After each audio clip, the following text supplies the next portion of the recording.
మన దేశంలో 1992లో జరిగిన 73rd కాన్స్టిట్యూషన్ అమెండ్మెంట్ యాక్ట్ ఆధారంగా ఈ పంచాయతీరాజ్ వ్యవస్థ అఫీషియల్ గా అమల్లోకి వచ్చింది. దీని ఆధారంగానే గ్రామ స్థాయిలో గ్రామ పంచాయతీ, మండల స్థాయిలో మండల పరిషత్, జిల్లా స్థాయిలో జిల్లా పరిషత్ అనే 3 టైర్ సిస్టమ్ పనిచేస్తుంది. దీన్నే లోకల్ గవర్నెన్స్ అంటారు. రాష్ట్ర అభివృద్ధి కోసం రాష్ట్ర స్థాయిలో ముఖ్యమంత్రి బాధ్యతలు తీసుకుంటే, క్షేత్ర స్థాయిలో అంటే గ్రామాల అభివృద్ధి బాధ్యతలను సర్పంచ్ తీసుకుంటాడు. ఇందులో భాగంగానే అతను చాలా పనులు చేయాల్సి ఉంటుంది. ముఖ్యంగా గ్రామ పంచాయతీ సమావేశం ఏర్పాటు చేసి ఏ వార్డులో ఎలాంటి సమస్యలున్నాయో తెలుసుకోవడం, గవర్నమెంట్ నుండి వచ్చే ఫండ్స్ ని ఆ సమస్యలను క్లియర్ చేయడానికి యూజ్ చేయడం వంటివి చేయాలి. గ్రామ పరిధిలో రోడ్లు వేయించాలి, స్ట్రీట్ లైట్స్ పెట్టించాలి, ఊరంతా వాటర్ సప్లై ఉండేలా చూసుకోవాలి. అలాగే డ్రైనేజ్ వాటర్ వెళ్లడానికి రోడ్డు పక్కన కాల్వలు తవ్వించడం, ఇలా మౌలిక వస్తువులకు సంబంధించిన పనులను పూర్తి చేయాలి. ప్రభుత్వం అందించే సంక్షేమ పథకాలు లైక్ ముసలి వాళ్ళకి, వికలాంగులకి ఇచ్చే పెన్షన్స్, రేషన్ కార్డు ఉన్న వాళ్ళకి ఇచ్చే మంత్లీ రేషన్, ఇలాంటి పథకాలు అందరికీ అందేలా చూసుకోవడం సర్పంచ్ పని. గవర్నమెంట్ కి కట్టాల్సిన పన్నులు లైక్ ఇంటి పన్నులు, మంచినీటి పన్నులు ఇలాంటివన్నీ వసూలు చేసి గవర్నమెంట్ కి పంపించాలి. ఇవన్నీ చేసే అధికారులు కరెక్ట్ గా పనిచేసేలా చూసుకోవాలి. ఎవరైనా ప్రభుత్వ స్థానాలను ఆక్రమిస్తే వాటిని తిరిగి ఖాళీ చేయించడం వంటివి చేయాలి. ఊర్లో ఉన్న పిల్లలంతా స్కూల్ కి వెళ్లేలా చర్యలు తీసుకోవాలి. ఊర్లో అంటువ్యాధులు రాకుండా జాగ్రత్తలు తీసుకోవాలి. ఆ గ్రామాల్లో ఎవరైనా చనిపోయినా, కొత్తగా ఎంతమంది పిల్లలు పుట్టినా వాళ్ళందరికీ సంబంధించిన డీటెయిల్స్ అన్ని రికార్డులోకి ఎక్కించి వాటిని యాక్యురేట్ గా మెయింటైన్ చేసే బాధ్యత సర్పంచ్ కి ఉంటుంది. సర్పంచ్ కి న్యాయపరమైన చర్యలు తీసుకునే అధికారం లేదు. కానీ గ్రామంలో జరిగే చిన్న చిన్న గొడవల్లో సర్పంచ్ తమ బాధ్యతను వహిస్తూ న్యాయం జరిగేలా చూసుకుంటారు. అంటే ఊర్లో జరిగే చిన్న చిన్న గొడవల మధ్య సెటిల్మెంట్స్ చేస్తాడు. ఇలా ఒక సర్పంచ్ చేయడానికి చాలా పనులుంటాయి. అయితే అతన్ని ఎన్నుకోవడానికి జరిగే ఎలక్షన్స్ లో మీరు ఒకటి గమనించారా? మామూలుగా జరిగే ఎలక్షన్స్ లో అంటే ఎమ్మెల్యే, ఎంపీ ఎలక్షన్స్ లో మనం రెగ్యులర్ గా చూసే హస్తం, కార్, సైకిల్ మొదలైన సింబల్స్ సర్పంచ్ ఎలక్షన్స్ లో అసలు కనిపించవు. కాగడ, కత్తెర, కుట్టు మిషన్, పెన్, ఉంగరం ఇలాంటి గుర్తులే ఎక్కువగా కనిపిస్తాయి. అయితే ఇలా కొత్త కొత్త గుర్తులు ఎందుకు వస్తాయి? అసలు ఈ సర్పంచ్ ఎలక్షన్స్ ని ఎలా నిర్వహిస్తారు? వీటిని నిర్వహించే ఎలక్షన్ కమిషన్ ఎలా పనిచేస్తుంది? వీటితో పాటు ఈ స్థానానికి ఎలక్షన్స్ నిర్వహించడం కంటే ముందు కాంగ్రెస్ గవర్నమెంట్ తెలంగాణలో ఉన్న బీసీ వర్గానికి ఈ ఎలక్షన్స్ లో 42% రిజర్వేషన్స్ ఇస్తాను అని చెప్పి తీరా చూస్తే ఇవ్వలేకపోయింది కదా. అలా ఎందుకు జరిగింది? అసలు ఈ 42% రిజర్వేషన్ అంటే ఏంటి? ఇలాంటి విషయాలన్నింటినీ వీడియోలో చాలా క్లియర్ గా ఎక్స్ప్లెయిన్ చేస్తాను. ఈ వీడియో చాలా ఇంట్రెస్టింగ్ గా ఉంటుంది కాబట్టి ఎక్కడ కూడా స్కిప్ చేయకుండా పూర్తిగా చూడండి. So let's get into the video. ముందు ఎలక్షన్ కమిషన్ గురించి క్లియర్ గా ఎక్స్ప్లెయిన్ చేస్తాను. అప్పుడే మీకు మిగిలిన విషయాలు అర్థం చేసుకోవడం ఈజీగా ఉంటుంది. మన రాజ్యాంగంలో ఉన్న ఆర్టికల్ 324 ఆధారంగా 1950 జనవరి 25న ఈసీఐ అంటే ఎలక్షన్ కమిషన్ ఆఫ్ ఇండియాను ఏర్పాటు చేశారు. అప్పటి నుండే ఆ రోజుని నేషనల్ ఓటర్స్ డేగా మనం సెలబ్రేట్ చేసుకుంటాం. ఎలక్షన్ కమిషన్ ఆఫ్ ఇండియా అనేది ఒక ఇండిపెండెంట్ ఆర్గనైజేషన్. అంటే దీని మీద ఎవరు ఎలాంటి ప్రెషర్ పెట్టలేరు. సింపుల్ గా చెప్పాలి అనుకుంటే ఎలక్షన్ కమిషన్ ఏదైనా పని చేయాలి అని అనుకుంటే దానిని ఒక ఎమ్మెల్యే కానీ, ఎంపీ కానీ లేదా ఒక సీఎం కానీ, చివరికి ప్రధానమంత్రి కూడా దాన్ని ఆపలేడు. మన రాజ్యాంగం అంతటి అధికారాన్ని ఎలక్షన్ కమిషన్ కి ఇచ్చింది. ఈసీఐలో ఒక chief election commissioner, 2 election commissioners, ఇలా 3 అధికారులు ఉంటారు. వీరిని ప్రెసిడెంట్ నియమిస్తారు. ఈ ముగ్గురికి పవర్స్ అండ్ సాలరీస్ సమానంగా ఉంటాయి.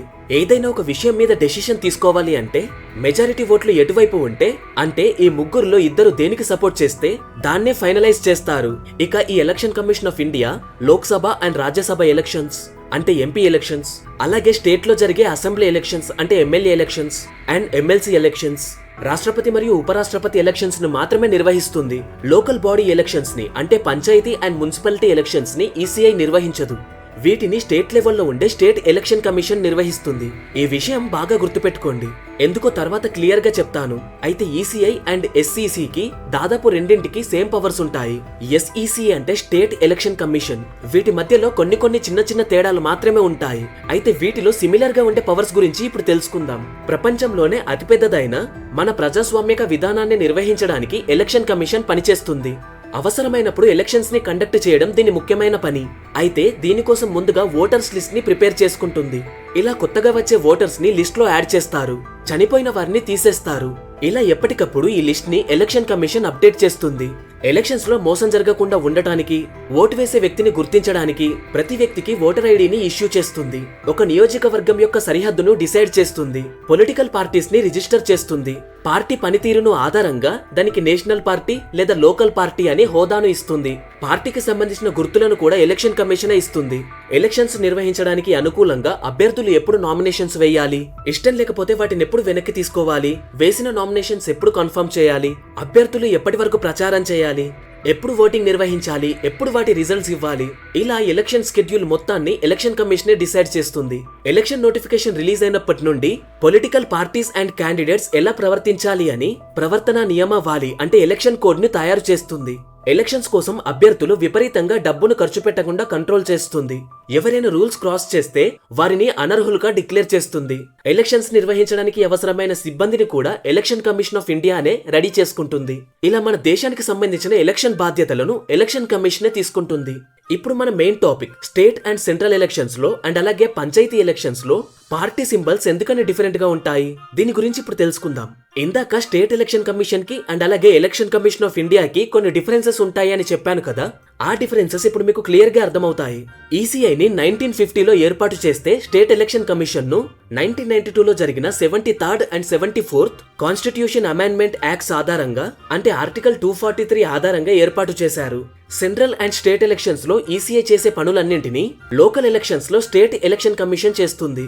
అయితే గుర్తులెందుకు వేరువేరుగా ఉంటాయంటే ఈ రెండు రకాల ఎలక్షన్స్ ని వేరువేరుగా రెండు ఎలక్షన్ కమిషన్స్ నిర్వహిస్తాయి అని గుర్తుపెట్టుకోండి అని చెప్పాను కదా. అదే ఈ గుర్తులు వేరువేరుగా ఉండటానికి మెయిన్ రీజన్. ఎందుకంటే ఒక పార్టీ లేదా ఒక వ్యక్తి ఎలక్షన్స్ లో పోటీ చేయాలి అని అనుకుంటే వాళ్ళకి ఖచ్చితంగా ఒక గుర్తు కావాలి. ఆ గుర్తుని ఎలక్షన్ కమిషనే ఇస్తుంది. అలా ఇవ్వడం కోసం ముందే ఎలక్షన్ కమిషన్ ఒక సింబల్ లిస్ట్ ని ఏర్పాటు చేసుకుంటుంది. ఆ లిస్ట్ లో ఉన్న గుర్తులనే పోటీ చేసే వారికి ఇస్తుంది. అయితే ఇందులోనే అసలు విషయం ఉంది. అదేంటి అంటే election commission of India and state election commission దగ్గర ఉండే లిస్టులు వేరువేరుగా ఉంటాయి. ఎలక్షన్ కమిషన్ ఆఫ్ ఇండియా దగ్గర రిజిస్టర్ చేసుకునే పార్టీలకి రిజర్వ్ లిస్ట్ లో ఉన్న సింబల్స్ ని ఇస్తుంది. వాటిని దాని పరిధిలో ఉన్న స్టేట్ అండ్ సెంట్రల్ ఎలక్షన్స్ లో ఉపయోగించుకోవచ్చు. కానీ గ్రామ పంచాయతీ ఎలక్షన్స్ లో వాటిని ఉపయోగించుకోకూడదు. ఎందుకంటే ఆ ఎలక్షన్స్ ఈసీఐ పరిధిలోకి రావు. రిజిస్టర్ చేసుకున్న పార్టీలకి మామూలు గుర్తులు ఇస్తుంది. అయితే ఎస్ఈసీ దగ్గర ఉండే లిస్ట్ లో గుర్తులు వేరుగా ఉంటాయి. అండ్ అలాగే ఈ లిస్టు కూడా చాలా పెద్దది. ఎందుకంటే ఒక రాష్ట్రంలో కొన్ని వేల గ్రామ పంచాయతీలు ఉంటాయి. వాటిలో పోటీ చేసే వారందరికీ గుర్తులు ఇవ్వాలంటే చాలా గుర్తులు కావాలి. అండ్ అలాగే గ్రామ పంచాయతీ ఎలక్షన్స్ లో చాలా సందర్భాల్లో పార్టీ కంటే పోటీ చేసే వ్యక్తికే ఎక్కువగా గుర్తింపు ఉంటుంది. కొన్ని సందర్భాల్లో ఎలక్షన్ కమిషన్ ఆఫ్ ఇండియా దగ్గర ఉండే రిజర్వ్డ్ లిస్ట్ లో ఉన్న గుర్తులు లైక్ హస్తం, కార్ ఇలాంటి గుర్తులు గ్రామ పంచాయతీ ఎలక్షన్స్ లో ఆ పార్టీకి చెందిన వారికి కాకుండా వేరే వాళ్ళకి కూడా ఇచ్చే అవకాశం ఉంటుంది. ఎందుకంటే స్టేట్ ఎలక్షన్ కమిషన్ తన దగ్గర ఉన్న గుర్తులని వాటి కోసం ముందు ఎవరు అప్లై చేసుకుంటే వాళ్ళకే ఇస్తుంది. అందుకోసమనే గ్రామ పంచాయతీ ఎలక్షన్స్ లో రెగ్యులర్ సింబల్స్ చాలా తక్కువగా కనిపిస్తాయి. ఇప్పుడు అసలు గ్రామ పంచాయతీ ఎలక్షన్స్ ఎలా జరుగుతాయో చూద్దాం. మిమ్మల్ని కన్ఫ్యూజ్ చేయకుండా చాలా సింపుల్ గా చెప్తాను. ఈ గ్రామ పంచాయతీ ఎలక్షన్స్ స్టేట్ ఎలక్షన్ కమిషన్ పరిధిలో జరుగుతాయి. ఎలక్షన్ కమిషన్ ఆఫ్ ఇండియా అంటే ఈసీఐ దగ్గర ఉన్న గ్రామాలకు సంబంధించిన ఓటర్ లిస్ట్ ను ఎస్ఈసీ అంటే స్టేట్ ఎలక్షన్ కమిషన్ తీసుకొని గ్రామ పంచాయతీ ఎలక్షన్స్ కోసం ఉపయోగిస్తుంది. రాష్ట్రంలో ఉన్న అన్ని వర్గాల వారికి ఎలక్షన్స్ లో పోటీ చేసే అవకాశం రావడానికి అన్ని గ్రామాలని SC, ST, BC, general, minority, women categories గా డివైడ్ చేసి రిజర్వ్ చేస్తుంది. అంటే ఒక గ్రామాన్ని ఈ కేటగిరీస్ లో దేనికి రిజర్వ్ చేస్తే ఆ గ్రామంలో ఆ కేటగిరీకి సంబంధించిన వాళ్ళు మాత్రమే పోటీ చేయాలి. దీని విషయంలోనే తెలంగాణలో మొన్నటి వరకు లోకల్ బాడీ ఎలక్షన్స్ జరగకుండా ఆగిపోయాయి. ప్రస్తుతం ఉన్న కాంగ్రెస్ గవర్నమెంట్ అసెంబ్లీ ఎలక్షన్స్ జరిగేటప్పుడు బీసీ వారికి లోకల్ బాడీ ఎలక్షన్స్ 42% రిజర్వేషన్స్ ఇస్తాము అని హామీ ఇచ్చింది. అయితే అలా ఇవ్వాలంటే ఎస్సీ, ఎస్టీ రిజర్వేషన్స్ కలుపుకొని మొత్తం 50% ఆఫ్ రిజర్వేషన్స్ దాటిపోతున్నాయి. కానీ సుప్రీంకోర్టు అండ్ హైకోర్టు దానికి ఒప్పుకోవట్లేదు. ఎందుకంటే మొత్తం రిజర్వేషన్స్ 50% దాటిపోతే ఓపెన్ కేటగిరీలో పోటీ చేసే వాళ్ళు నష్టపోతారు. కానీ మన రాజ్యాంగం అందరికీ సమాన హక్కులు ఇవ్వాలి అని చూస్తుంది. అందుకోసమనే హైకోర్టు దీనికి ఒప్పుకోవట్లేదు. అయితే 1992లో ఒక కేసులో సుప్రీంకోర్టు కొన్ని స్పెషల్ సిచ్యువేషన్స్ లో ఖచ్చితంగా అవసరమైతే తప్ప రిజర్వేషన్ ఈ 50% లిమిట్ ని దాటకూడదు అని చెప్పింది. దీనినే అవకాశంగా ఉపయోగించుకోవాలి అని తెలంగాణ గవర్నమెంట్ ట్రై చేస్తుంది. తెలంగాణలో కులగణన సర్వే నిర్వహించి స్టేట్ లో బీసీలు మొత్తం 56% పైగా ఉన్నారని, వారి జనాభాకు తగ్గినట్టుగా రిజర్వేషన్స్ పెంచాల్సిన అవకాశం ఉంది అని కాంగ్రెస్ గవర్నమెంట్ వాదిస్తుంది. దీనికి సంబంధించిన కేసు ఇంకా హైకోర్టులో పెండింగ్ లోనే ఉంది. ఇక మన ఎలక్షన్స్ గురించి మాట్లాడుకుంటే ఎలక్షన్స్ కోసం అవసరమైన అన్ని ఏర్పాట్లు పూర్తయిన తర్వాత ఎలక్షన్ కమిషన్ నోటిఫికేషన్ ని రిలీజ్ చేస్తుంది.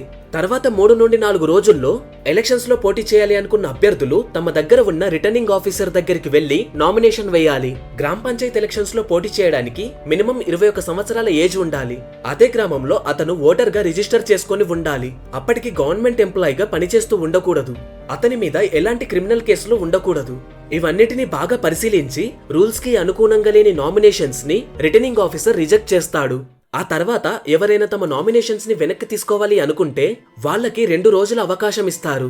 ఆ తర్వాత మిగిలిన అభ్యర్థులకు గుర్తులు కేటాయిస్తారు. తర్వాత సుమారుగా 14 రోజుల వరకు ప్రచారం చేసుకోవచ్చు. ఈ ఎలక్షన్స్ లో ప్రధాన పార్టీల యొక్క ఇంటర్ఫియరెన్స్ డైరెక్ట్ గా ఉండదు. ఎక్కువగా ఆయా గ్రామాల్లో ఉన్న క్యాండిడేట్స్ మధ్యనే పోటీ ఉంటుంది. కొన్ని చోట్ల మాత్రం పార్టీలు ఇండైరెక్ట్ గా పోటీ పడతాయి. ప్రచారం పూర్తయిన తర్వాత ఓటింగ్ ని నిర్వహిస్తారు. ఈ ఓటింగ్ సాధారణంగా ఉదయం 7 గంటల నుండి మధ్యాహ్నం 1 గంట వరకు జరుగుతుంది. తర్వాత వెంటనే కౌంటింగ్ నిర్వహించి రిజల్ట్స్ ని అనౌన్స్ చేస్తారు.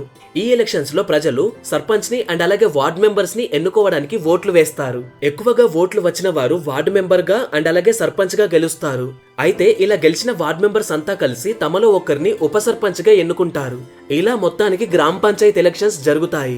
అయితే మిమ్మల్ని ఒక క్వశ్చన్ అడుగుదాం అనుకుంటున్నా. మీకు గనుక ఆన్సర్ తెలిస్తే కింద కామెంట్ చేయండి. సర్పంచ్ కు ఉపయోగాలు అనేవి మనకు తెలుసు. అలాగే వార్డ్ మెంబర్స్ వార్డుకు సంబంధించిన సమస్యల్ని సర్పంచ్ కి చెప్తారు. అండ్ సర్పంచ్ లేనప్పుడు ఉప సర్పంచ్ సర్పంచ్ బాధ్యతల్ని తీసుకుంటాడు. అయితే ఇవన్నీ కాకుండా ఊర్లో ఎంపీటీసీ అని కూడా ఉంటారు. అండ్ మండల్ స్థాయిలో వైస్ ఎంపీపీ కూడా ఉంటారు. దెన్ జెడ్పీటీసీ ఉంటారు. అసలు ఈ పదవులు దేనికి యూజ్ అవుతాయి? వీళ్ళ వల్ల యూజ్ ఏంటి? మీకు తెలిస్తే కింద కామెంట్ చేయండి. సో ఇది గైస్ ఇవాళటి వీడియో. మీకు గనుక మన వీడియో నచ్చినట్టయితే please do subscribe to the channel. అలాగే వీడియోని లైక్ చేసి షేర్ చేయండి. Thanks for watching.